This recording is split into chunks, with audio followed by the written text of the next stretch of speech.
كم وزنيه يا استاذه؟ يلا اتفضلوا. وزي ما شفنا بره الزراعه في الريف المصري الحديث وعلاقتها بالزراعه في الريف المصري القديم، احب اقول لكم اهلا بيكم وسهلا في غرفه التحنيط. ولأول مرة في قرية البيستاشيو معانا مومياء مصرية قديمة حقيقية. تصفيق يا سادة. يا ريت ما حدش يلمس الموميا عشان بتبصم. عاجبك التهزيق اللي انا فيه ده؟ نهدي يا شويكار، احنا نعمل أي حاجة عشان القرية دي تكسب المسابقة. وكان المصري القديم بيحب يحنط الفرعون بتاعه عشان لما يرجع تاني من البعث وكده، كان مؤمن بالبعث، فكان بيحنط الجثث بتاعته عشان لما ينزل فيها الروح وهكذا. لم ورايا جميلة، مش فاهم. تصفيق يا سادة. حلو قوي.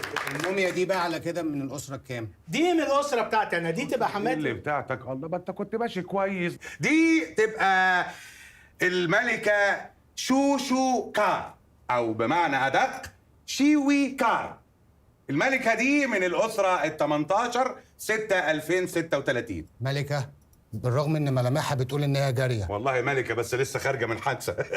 جارية؟ الراجل ده عديم النظر، الراجل ده ما بيفهمش يعني ايه جارية. انت خدتيها من الجانب ده ليه؟ خديها من الجانب الكويس، انك بتجري على المعايش، اكل عيشك. عمو عايز صور مع الماما وانا كمان عايزه اكلها. عينيا يا اطفال، اللي عايز يتصور مع الموميا 100 جنيه، واللي عايز ياكل الموميا 200 جنيه. بس لو سمحتم بعد اذنكم من بعيد عشان عندها انفلونزا وبتعطس. ايه ده انت زودتوها قوي. لا والله الله في مش عدل في يوم يا شوكار، يا شوكار.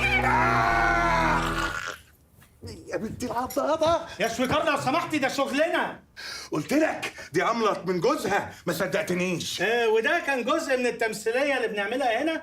الجثه المحنطه بتقوم بتحكي لنا هي ازاي اتحنطت، بعدين بتقفش وتمشي. والقفش والمشي دوت هو ما يقال عليه البعث. انت لمتها حلوه قوي. اي خدمه، ده انا هبعثهم لك حته بعثه. ايه في ايه؟ هو ده البعث الحقيقي بقى. وسبحان الله سبحان الله، وشكوا حلوه علينا قوي. مستنينه 7000 سنه ويجي وقت ما انتم موجودين. ايوه بقى يا مسيلمه الكذاب، ده انت كنت من شويه لسه بتموت وعمال تقولي بطني ومسحوق. اسكتي بقى.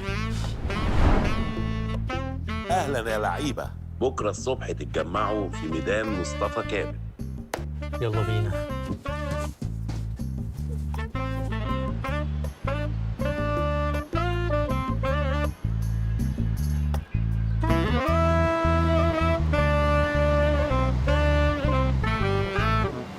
ايه السماعات اللي هو ملبسها لنا؟ وايه اللبس الاهبل ده؟ شكلنا مهزأ جدا. والله لو قال لي فانلة بحمالات هلبس فانلة بحمالات. انت اصلا فانيلا بحمالات يا بسوني، ومخرومه كمان. اهلا باللعيبه. بعد عمل معاينات ل 35 ميدان في مصر، رسينا على ان الميدان ده انسب ميدان نقدر نعمل فيه المهمه الجديده. 35 ميدان؟ ده ايه الفضا ده؟ وايه المهمه الجديده اللي ملبسنا بسببها اللبس الاهبل ده؟ الكراسي الموسيقيه. كراسي موسيقيه؟ انت بتصغرينا ليه يا لعبه؟ لا، ما هي دي مش اي كراسي. اللي هتعملوه ان انتوا هتسمعوا موسيقى وهتلفوا في دواير في الميدان ده. هتسمعوا المزيكا من خلال السماعات اللي انتوا لابسينها، اللي انتوا كمان تقدروا تتواصلوا بيها مع بعضكم. اول ما المزيكا تقف كل واحد هيختار اقرب كرسي ويقعد عليه. يعني جميل جمال العزب يلعب كراسي موسيقيه؟ طب ما نلعب فتاحه يا ورده قفلي يا ورده احسن، ولا ايه؟ ها؟ بس انا مش شايف كراسي. وانا مش شايف موسيقى يعني. موسيقى ايه اللي مش شايفها يا بني ادم؟ هي الموسيقى بتتشاف، الموسيقى هنا في السماعات في ودنا. ممكن كفايه لت بقى وتقول لنا مكان الكراسي عشان انا مش فاضيه ورايا شغل. كل واحد هيقعد على كرسي من الكراسي دي.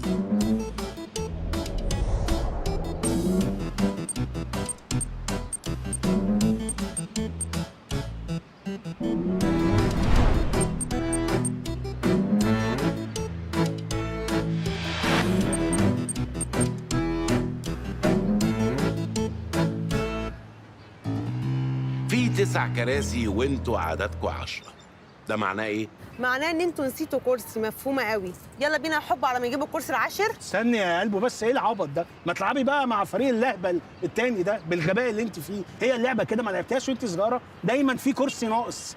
ايوه مش فاكراها بس. اللاعب اللي مش هيلاقي مكان هيكون خسر.